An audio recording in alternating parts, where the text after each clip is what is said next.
The Catcher in the Rye, chapters 1 to 9.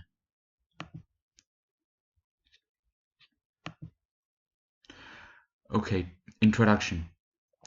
The book tells about a teenager called Holden Caulfield who is currently struggling with the adverse effects of being an adolescent, who's struggling with the effects of that he's growing and he's reaching an age of adolescence, and by that he doesn't feel happy with his life.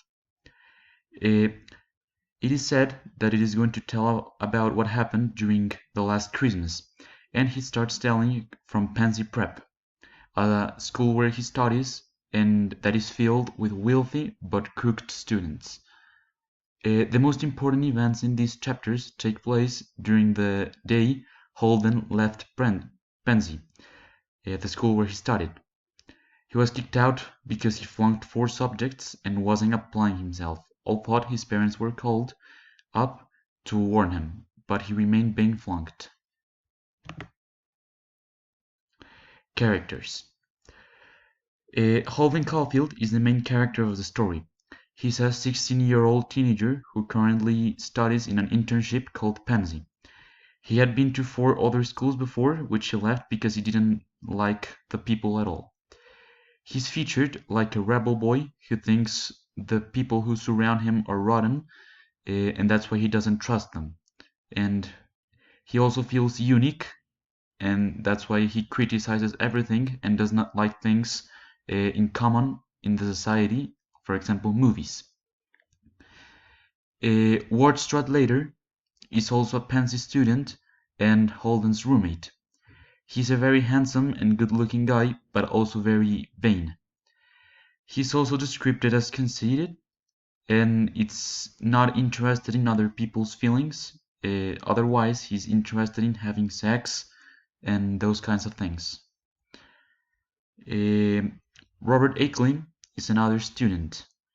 He's an annoying young teenager who has a terrible personal hygiene.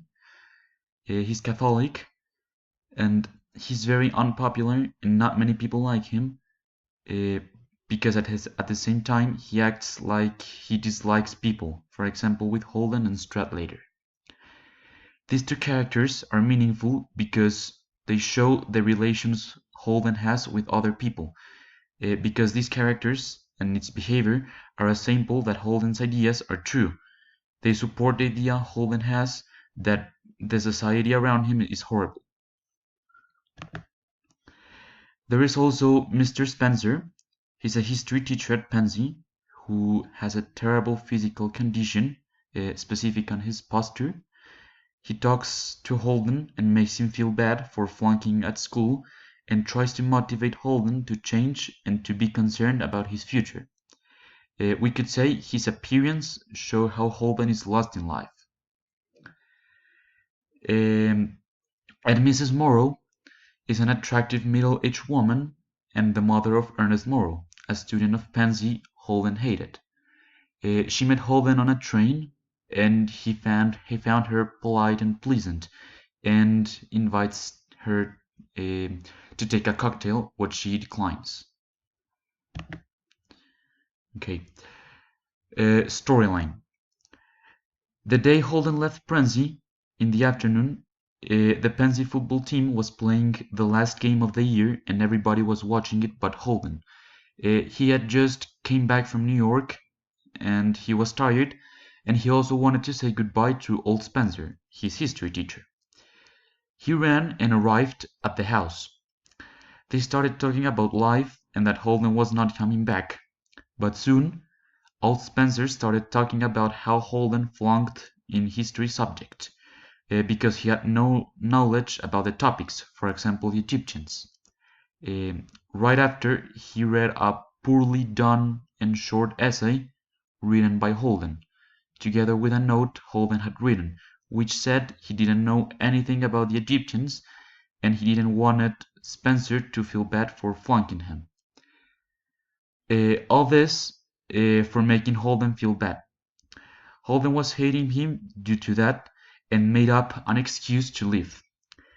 But before leaving, Spencer hinted him to be concerned about his future. Holden answered he shouldn't worry about him, and that he'll be fine. Later in the afternoon, Holden was horsing around with Robert Akeley. But suddenly, Holden's roommate, Ward Stradlater, came into the room and asked Holden if he could borrow his coat, because he was going out on a date. Stradlater went down to the washbowl for shaving his beard. Holden sat next to him, and after a while Stradlater asked Holden to write a composition for him about something that could be descriptive, because besides the date he had a lot of more work. Holden was thinking it until Stradlater told him his date was Jane Gallagher, a girl Holden knew from his childhood and he liked. Holden started telling Stradlater everything about Jane. For example, that they played checkers together all the time, but Stradlater didn't seem interested.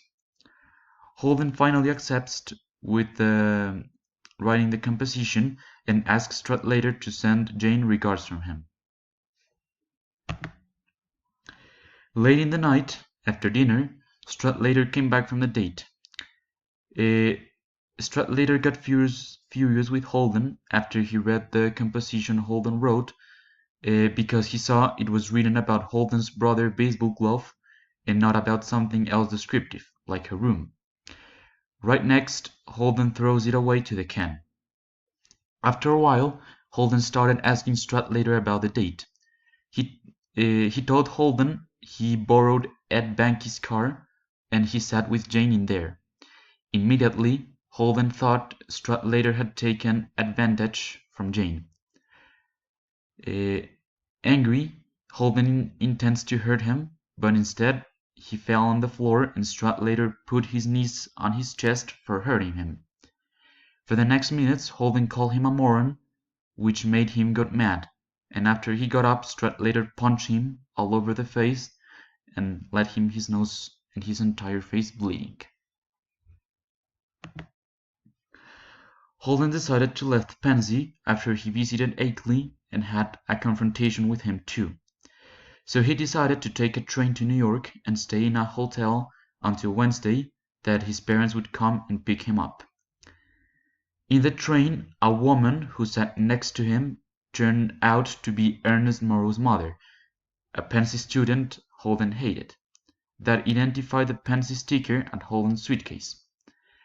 Holden said he was called Rudolf Schmidt, and after that they talked long about Ernest, the life at Pansy, etc. Mrs. Morrow wanted to know why Holden had gone from Pansy before Christmas, which Holden answered it was due to a little tumor he had on his brain. Later she got off. Once he arrived at New York, Holden took a taxi to Edmond's hotel. There he saw through the window a lot of crazy things, like a man getting dressed in female clothes. He wanted to call someone to report he was in New York. He thought on many people, for example Jane Gallagher's mother, but at the end he called Faith Cavendish, a stripper he had met in a party in Princeton, from his friend Eddie Birchall.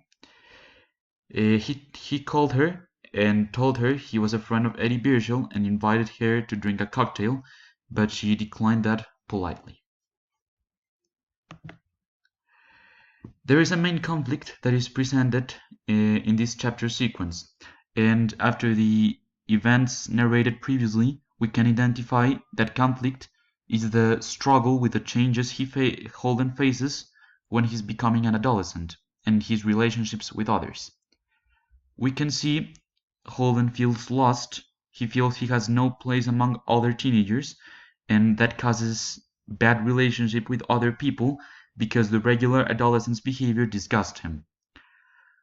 All previous makes him have a negative perception of everything, for example from the prep, from Stradlater intending to have a relationship with Jane, or when presents are given to him. That also makes him act impulsively and anger, for example when he hits Stradlater or when he decided to run away from Pansy. And that is the main conflict of the story. Thank you, that's it for today.